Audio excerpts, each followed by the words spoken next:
10 coisas que você sempre quis saber sobre o arco-íris. Primeira coisa: por que não vemos um arco-íris o tempo todo? Você já observou que o arco-íris normalmente ocorre em dias com sol e chuva? Isso acontece porque o arco-íris se forma quando a luz branca do sol intercepta uma cortina de água. Ou seja, quando os raios solares passam pelas gotinhas de água da chuva, eles são refletidos e a luz se dispersa, formando as cores do arco-íris. Além disso, as gotas d'água precisam ter formatos aproximadamente esféricos e os feixes de luz devem ser finos, o que dificilmente ocorre no dia a dia. Segunda coisa: por que o arco-íris é colorido se a luz do sol é branca? Porque a luz branca é composta por diversas outras cores. Quem explicou esse fenômeno corretamente a primeira vez foi Isaac Newton, em 1704, na sua publicação intitulada Optics. Mesmo antes de Newton, já se sabia que a luz branca dava origem ao feixe colorido quando atravessava um prisma de vidro. Só que até essa época se acreditava que isso acontecia devido às impurezas que a luz recebia quando incidia sobre o prisma e que as cores eram resultado de distúrbios da luz branca, misturada com a escuridão.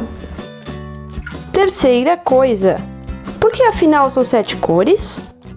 Como não existe uma separação real entre as cores, o número de cores que cada um de nós enxerga depende da nossa percepção. Quando realizou seus experimentos, Newton decidiu definir 7 cores para o arco-íris, porque este era considerado também o número da perfeição. Afinal, se conhecia à época 7 planetas, 7 dias da semana e também 7 notas musicais. Quarta coisa: por que sempre a mesma sequência de cores? Isso ocorre porque a luz é uma onda. Cada cor que compõe a luz branca vibra em uma determinada frequência e tem certo comprimento de onda. Dependendo desses fatores, a luz é refletida em certo ângulo. Como esses valores são constantes, também é constante a sequência de cores. Cores de comprimento de ondas menores possuem desvios maiores que cores de comprimento de ondas maiores. Por isso, costumamos ver o vermelho no exterior do arco e o azul perto do interior do arco. Quinta coisa: o que torna as cores mais intensas? A intensidade das cores depende do tamanho das gotas de água que estão na atmosfera. Gotas pequenas produzem um arco-íris pálido, enquanto gotas maiores produzem arco-íris intensos e mais visíveis.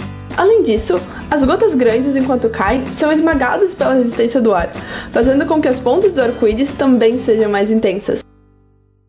Sexta coisa: a lua pode provocar um arco-íris? Sim, mas precisamos de certas condições para que isso ocorra. O arco-íris lunar geralmente ocorre em noites de lua cheia, em momentos que a lua está mais baixa no horizonte e o céu noturno bastante escuro. Como a lua reflete apenas uma pequena quantidade da luz solar, o arco-íris lunar é geralmente pálido. Em quedas d'água, por ter grandes gotas de água no ar, é mais fácil notar o arco-íris, porque o tamanho das gotas compensa a pequena quantidade de luz. Sétima coisa: por que o arco-íris tem a forma de um arco? Cada raio de luz das 7 cores sai da gota em sentido contrário em relação ao raio de luz incidente, aproximadamente num ângulo de 42 graus. Por isso, para observar o arco-íris, é necessário estar entre o Sol e a chuva, e o Sol não deve estar nem muito alto nem muito baixo, para que a luz alcance o observador no ângulo ideal de 42 graus. O arco-íris é curvo porque essa é a única forma de os raios de luz formarem ângulos de 42 graus de onde quer que se olhe. É como desenhar uma semicircunferência com um compasso aberto de 42 graus. Todos os pontos do arco olharão o centro do compasso no mesmo ângulo. Oitava coisa: em que condições poderíamos observar um círculo completo? Um observador que tem o Sol pelas suas costas e abaixo dele se encontra a cortina de gotas, como é um caso de um paraquedista, poderá observar um arco-íris em forma de circunferência completa. Quando estamos na superfície da Terra, não conseguimos enxergar um círculo completo. Como foi mencionado anteriormente, é necessário ter um ângulo de 42 graus.